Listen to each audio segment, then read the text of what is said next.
Hi guys and welcome back to the Mighty Blues. My name is of course Cameron. Player ratings then, Everton 0, Aston Villa 1 at Goodison Park. Another defeat for Everton and a defeat which really smacked me in the face of where do we go from here. How do we get out of this? What's the end game? How do Everton realistically stay in the Premier League beyond this season? Because I think there's a lot of questions there that I don't think anybody has got the answer to be perfectly honest with you. This set of players are just not very good. Let's have it right. They're not very good. You've got players playing football for Everton Football Club there who should have left the football club a long, long time ago.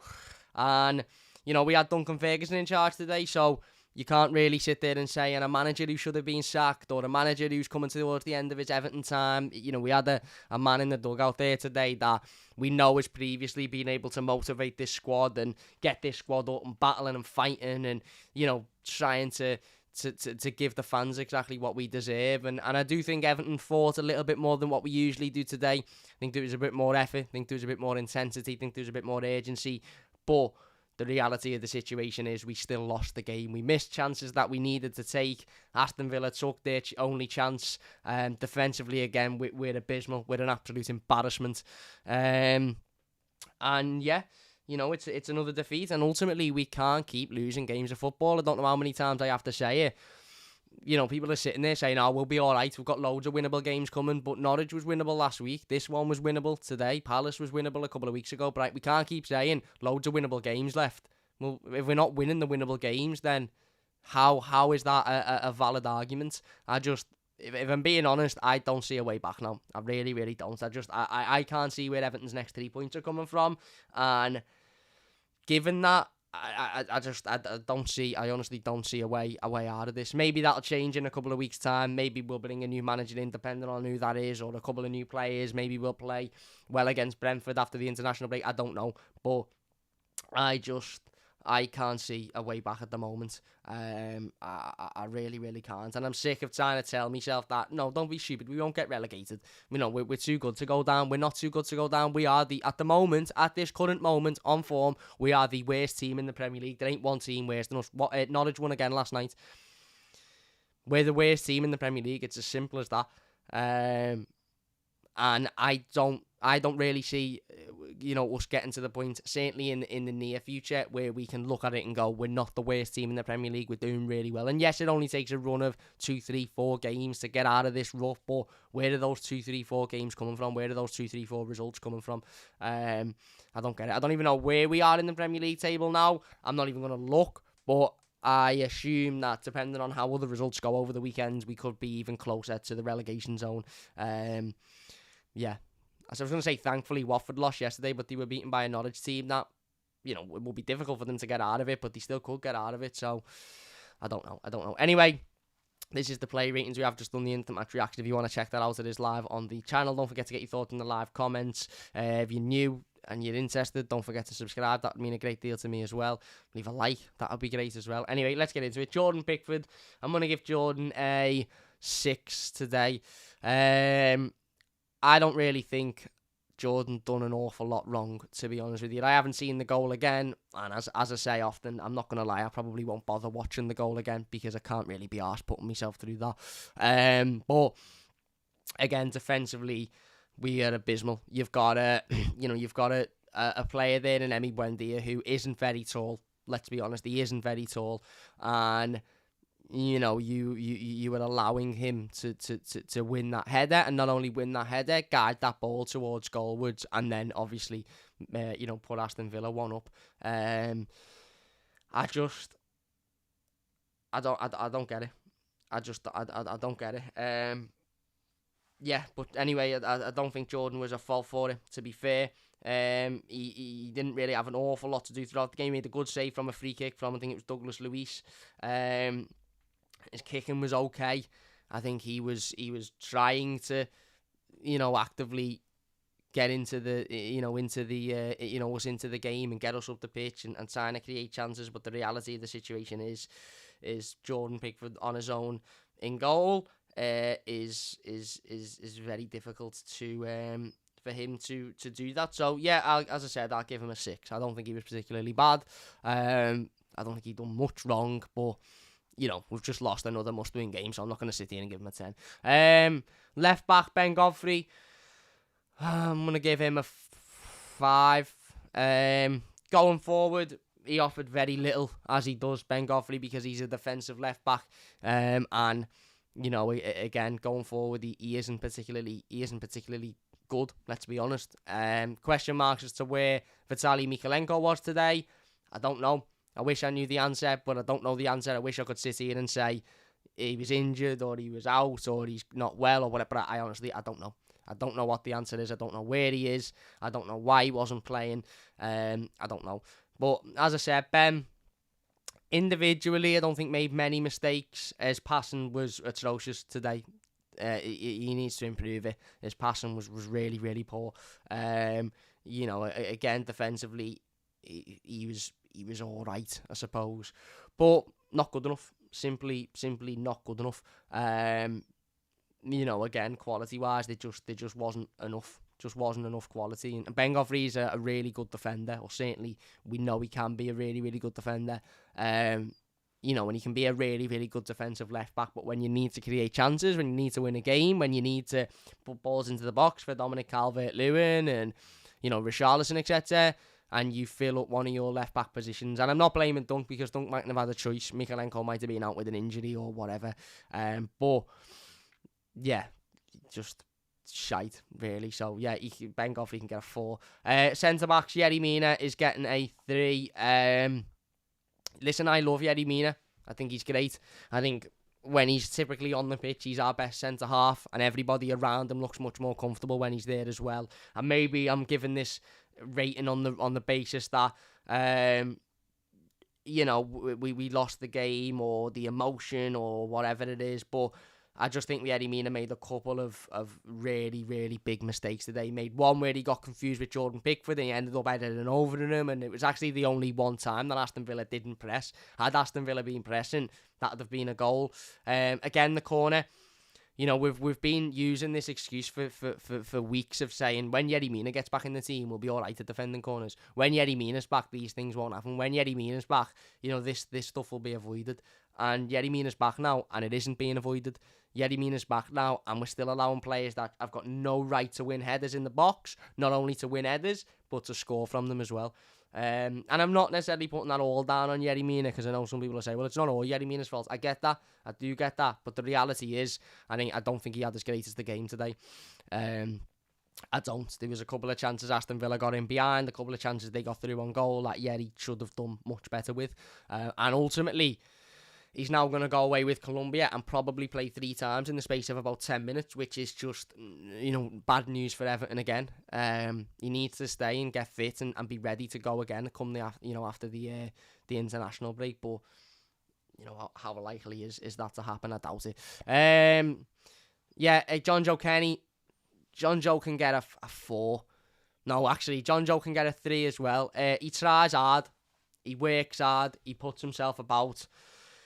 He battles, he throws the challenges in, he works and he gives it us all, John Joe, and there's a lot of fight in him, and there's a lot of that determination, and there's a lot of that energy, but he's not a good footballer, is he? Let's be perfectly honest. The kid can't pass a ball 5 yards. You're a Premier League footballer, you have been a Premier League footballer, or in and around the Premier League squad for years now, and you can't pass a ball 5 yards.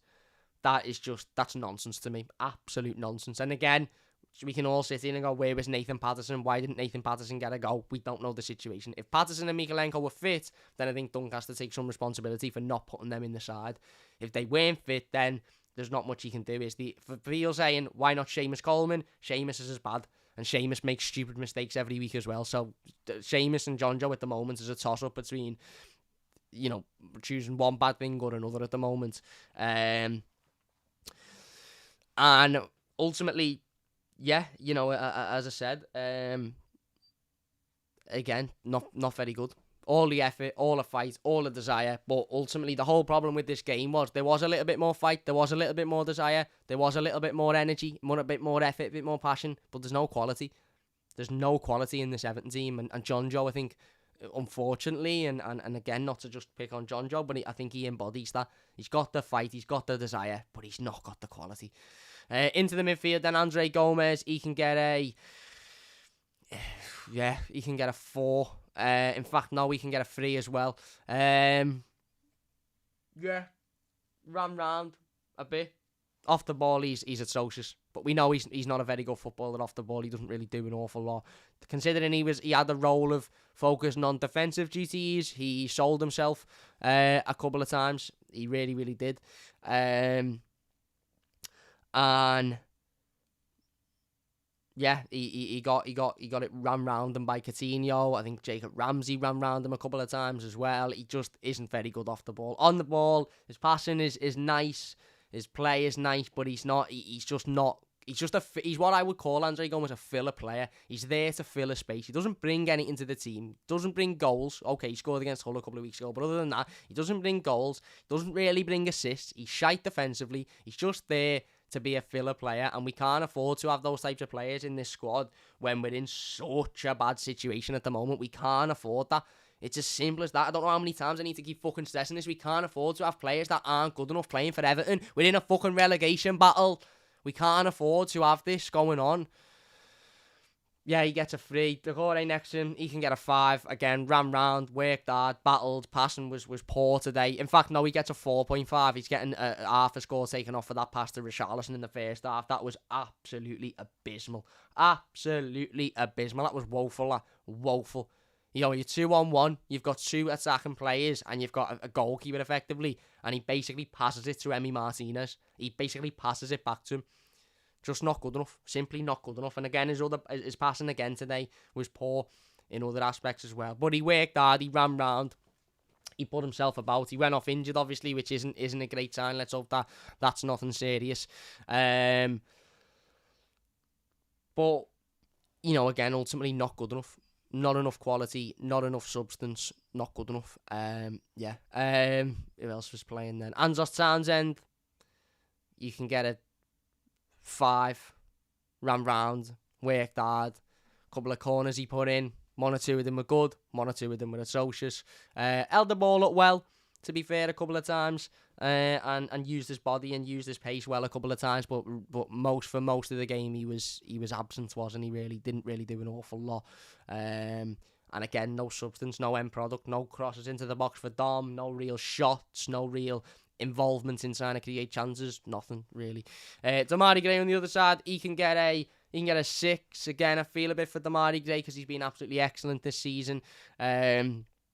Very much of the same. Get the ball to Demarai Gray and cross your fingers and hope that he can do something. I'd like to see Demarai Gray actually cross the ball more. I think when he gets the ball in wide areas, he's always looking to cut in on that right foot. And don't get me wrong, I've not got a problem with that. The goal against Arsenal come from that, and he scored a few goals this season from doing exactly that. But I'd like to see him crossing the ball a little bit more. You've got Dom in the box, you've got Richie in the box, you've got the ball on the edge of the box. I know sometimes it's great to wiggle your way around and get in there and get a shot off yourself, but if there's an opportunity to cross a ball, if a space becomes available, throw it in. You've got 2 very, very good headers of the ball in there that are waiting to get on the end of it. Throw the cross in and see what happens. Anthony Gordon does it. You know, if he can cut in, he will. But if there's a cross on, he'll throw it in, and he put a really good cross into Dom today, and Dom missed an absolute sitter. So again, Demarai Gray worked hard, tried to create stuff, but nothing really come off, did it? Well, nothing come off at all. Dominic Calvert-Lewin then, I'm going to give Dom a 3 again, to be honest with you. Listen, he works hard, he battles, he fights, and I'm sure Dominic Calvert-Lewin loves this club as much as any player at Everton, but he wasn't very good today. He just wasn't very good today. You know, that chance is one that you simply can't afford to be missing. You can't. And I love Dom. I think he's great. I love him as much as the next blue. I think he's brilliant. And I think I do think that you know, this injury and stuff, and coming back from this injury will have taken a toll on him, and Dom in a couple of weeks' time will hopefully be fitter, hopefully be sharper, and he'll have had that, you know, those couple of matches to get under his belt and to get fit and to get ready to you know, to kick on, and I've got no doubt that he will kick on.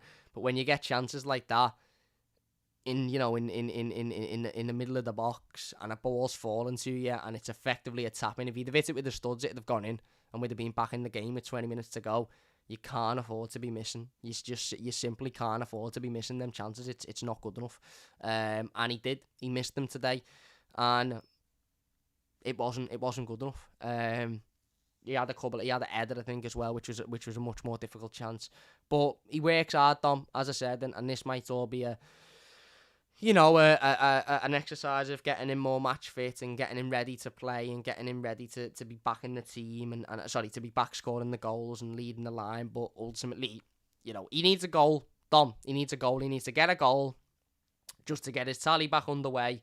And then he can build a little bit of confidence and go from there. But the reality is he had a perfect chance to do that against Brighton with a penalty, and he went for the magnificent. He went for the top corner. Should have just hit it hard and low, straight at the in one of the corners, low corner, and get the goal, and then that would have given him a lot of confidence. But he didn't, and I feel now that in front of goal, he's doing what old Dominic Calvert-Lewin used to do a little bit and panicking. But again, he's only been back for 2 games and he's missed 2 chances and one of them was a penalty. So let's give him a little bit of slack. Hopefully after the international break, we'll see him back on the score sheet again. And then Richarlison, I'm going to give Richarlison a 7. He gets man of the match by a mile for me. Man of the match by a mile. Works hard, runs round, doesn't stop trying to fight, trying to win the ball. And yes, his output wasn't great today, but he wasn't, the input to him wasn't great. He wasn't getting balls into the box. Every ball that comes to him was lashed up and he had to, control it and take it down and take 3 players on. But his touches today were great. His control was great. His effort was great. His desire, his commitment, his passion was all there. And I don't think we can really sit here and fault Richarlison for that. Onto the substitutes bench then. Trying to remember who come on.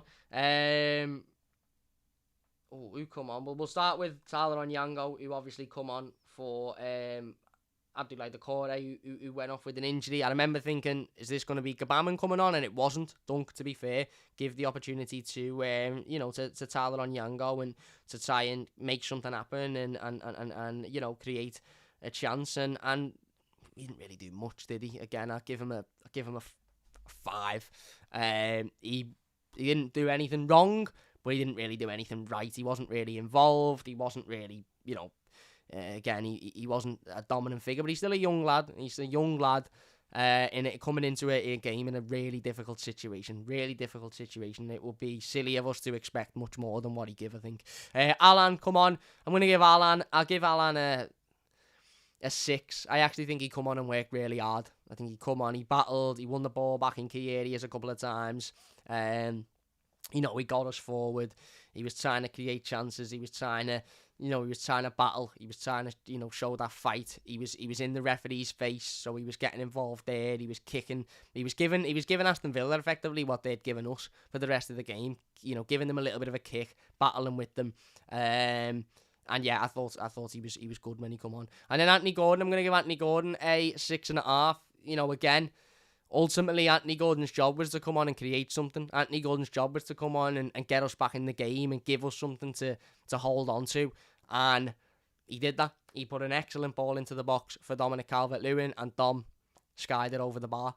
So Anthony Gordon, when he come on, done his job. He done what he was asked to do. He done what he was brought on to do. He worked hard. He fought. He battled. He got in the faces. He didn't stop running round. He was a breath of fresh air. And again, as he has been for weeks, he was pretty much uncriticisable. If that's not a word, but I've made it a word. He worked really hard. He battled. And yeah, he fought. And again, they can't really criticise him for it. Yeah, another defeat. Dunk, as I said, team selection wasn't great, but it's hard considering you don't really know who's available and who isn't available. If Benitez had kept the 2 fullbacks out, I'd be saying, well, why weren't they in there? Are they injured? Is there something that I don't know? That question needs to be asked. Substitutions, I had no big problem with, but the reality is these players just aren't very good at football. It's as simple as that. They're not very good at football, and that showed in absolute abundances today. If you are enjoying, by the way, hit that like button. It only takes a second. If you're new, don't forget to subscribe. Let's get into some of the live comments. Ken Wright just confronts outside the Goodison. Yeah, I've seen the videos of Bill Kenwright talking to fans outside the Goodison. Couldn't quite make out what was being said, but I highly doubt anything will change, to be honest with you. I think Ken Wright, the owner, will now sell the club and they'll be in deep shit. Machete won't sell now. He won't sell till the stadium's up. Liam says, Piss Take looked at the table after the game and we genuinely are in trouble. I'm not sure if we are in trouble and we're not up for the fight. That's where I'm coming from. That's what my problem is with Everton at the moment. Liam says, I hope to God we turn this around. We've got ourselves in all of this mess. My heart is wrenching at this shite cam. Yeah. Can we get a centre mid in before the end of the window, please? We need one.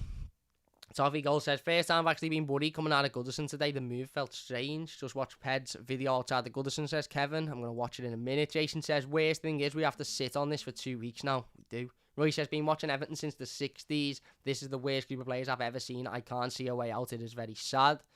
There you go. Michael says, we're not just buying young players anymore. We already know these players can't get 3 points. Why are we not just buying? Yeah, we just bought 2 young players, says Dan. All these defenders are shite apart from Mina. I thought Mina was poor today as well. How can a professional footballer not pass a ball? Says Basic. How do you get to be a professional footballer who can't pass? Yeah, spot on. I agree. It baffles me. And how do all of the professional footballers that can't pass fucking end up at Everton? Michael says, why are we calling players good that are crap and can't win games? Well, I'm not. They're not good. Kevin says, I've been watching Everton since the 60s and this is the worst ever team to play for our club. Just terrible. Michael says, 2 young players and we sold Dean for money. So net-wise, we still have money to spend. Mike says, Patterson and Mikalenko will be ready for the championship. Michael says, I love Dunk, but how can he start with Gomez? Because he had no one else. Alan obviously wasn't fit. Delph's a knobhead and doesn't want to be involved anymore. He's got nobody else. So what else are we meant to do? We need to buy players now to get ready for the championship. Says Michael. Keane is shite. Says DGST. It was the best out of a terrible situation, says School of Science. And how is Gabaman that bad and can't get in the side, says Basic. Clearly he's not up for it. Clearly. Anyway, look, we're going to finish it there then. If you have enjoyed it, hit that like button. I know the game was shite and it was awful, but listen, again, if you'd be so kind to hit that like button, that would be great. If you are new to the channel, don't forget to subscribe as well. That would mean a massive amount to me. Instant match reactions up now if you want to check that out. We'll be back on Monday with the game review, so look out for that one as well. I'm going to go and have a beer and go out and enjoy myself and forget about this, because this is, Everton once again have attempted to ruin our weekends, and I ain't gonna let it happen. I really, really aren't gonna let it happen anymore. But yeah, there you go. If you've enjoyed it, leave a like, subscribe if you're new. Massive thanks for watching, and we'll see you soon on the Mighty Blues.